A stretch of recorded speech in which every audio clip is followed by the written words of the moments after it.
मंत्री साहेब, तुम्हाला आईची शपथ आणि आई नसेल तर अमृताताईची शपथ की कर्जमाफीत अजिबात निकष लावू नका आणि कर्जमाफीचा वाटप ताबडतोब करा. या ठिकाणी जमलेल्या खास करून शेतकरी परिवारातील सज्जन माऊल्या आणि बालगोपाल, आपल्या आखाडतोंड आलं पण कर्जमाफीचं अजून वाटप नाही.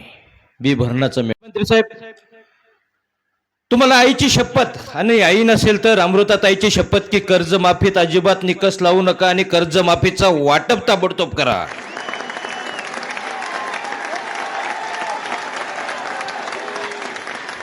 कारण 7 जून म्हणजे आखाडतोंड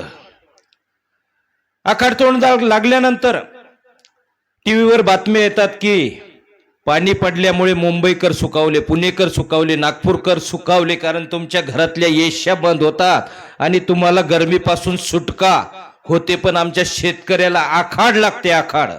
आखाड लागणं म्हणजे सांगू, आखाड लागणं म्हणजे अशक्तपणा येणे, गळहटपणा येणे.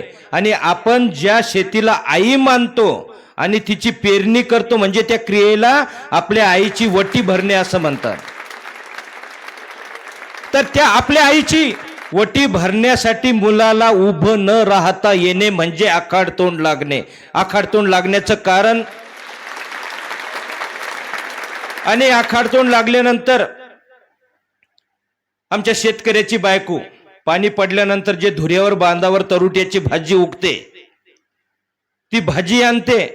कारण भाजीपाल्याला सुद्धा आखाडतोंडी पैसा नसतो. घरात तेल नसल्यामुळे तेलाचा काटा म्हणजे 1 ते 2 मिली तेल त्या ताव्यावर त्या भाजीत टाकून ती भाजी शेतकऱ्याची बायको शेतकऱ्याला खायला देते आणि त्याला सांगते की ही भाजी का आखाड लागत नाही, अशी समजूत ती त्याची घालते.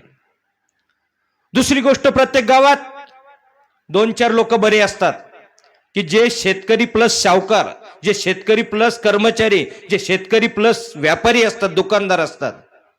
ज्यावेळेस आमच्या शेतकऱ्याचे पोरं पाराकडं, मंदिराकडं, शाळेच्या मैदानाकडे खेळायला जातात त्यावेळेस त्या सावकाराचं खत बी गावात आलेलं असतं.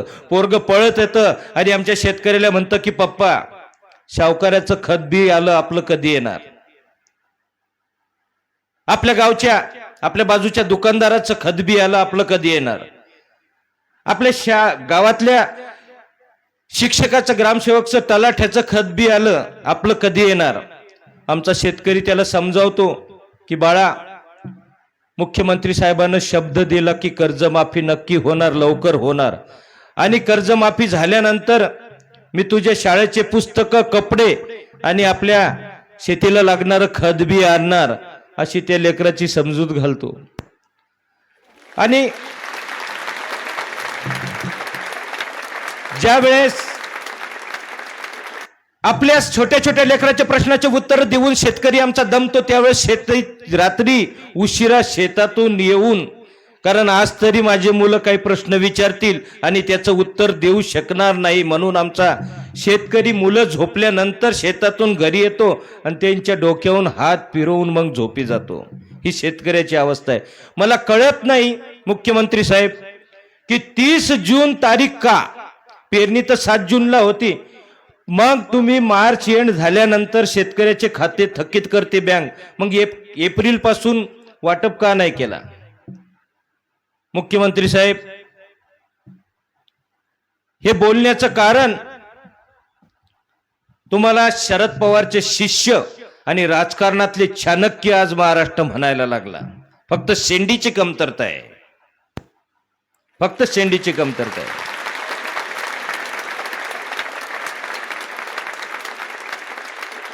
आणि मी माझ्यासारख्या शेतकऱ्यानं तुम्हाला हे बोलण्याचं कारण, तुम्ही राजकारणात विरोधी पक्ष नेताच ठेवला नाही, विरोधकच ठेवला नाही.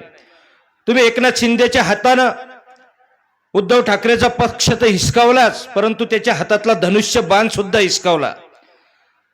तुम्ही अजितदादाच्या हातानं शरद पवारचे, तुमचे गुरु असलेले शरद पवारच्या हातातलं घड्याळ हिसकून, घड्याळ तर खाली राहिलं पण अजितदादा वर कसे गेले त्याचा सुद्धा तपास अजून लागला नाही.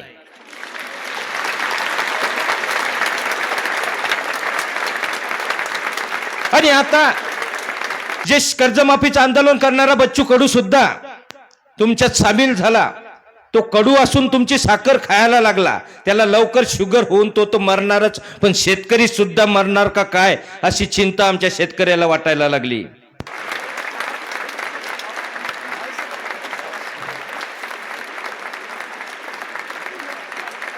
आज मुख्यमंत्री साहेब प्रणितीताई शिंदे न 2 दिवसापूर्वी भाषण केलं. आम्हाला राजकारणाचं घेणं नाही, भाजपचं सेनेचं राष्ट्रवादीचं घेणं नाही, फक्त आमचा जो विचार करत तो पक्ष आमचा, एवढंच आम्हाला मान्य आहे. प्रणितीताई शिंदेनं विरोधक असून गडकरी साहेबाची स्तुती करण्याचं कारण, ज्यावेळेस शिंदे तुमच्याकडे पळून आले त्यावेळेस ते म्हणाले तुम्ही तुमच्या पक्षासोबत गद्दारी केली, आमच्या सोबत सुद्धा गद्दारी करू शकता, तुम्ही इकडे यायला पाहिजेत नव्हतं. ही झाली नीतिमत्ता. आणि मग भाजपच्या एका पक्षाची स्तुती आणि दुसऱ्याला नावबोट का ठेवले जातात याचा विचार आपण केला पाहिजे. एकच विनंती आहे पुन्हा एकदा, तुम्हाला आईची शपथ घालण्याचं कारण कळकळीनं सांगतो की आमच्या शेतकऱ्याच्या बिया भरण्याचा मेळ अजून नाही, आणि म्हणून सांगतो की निकष अजिबात लावू नका.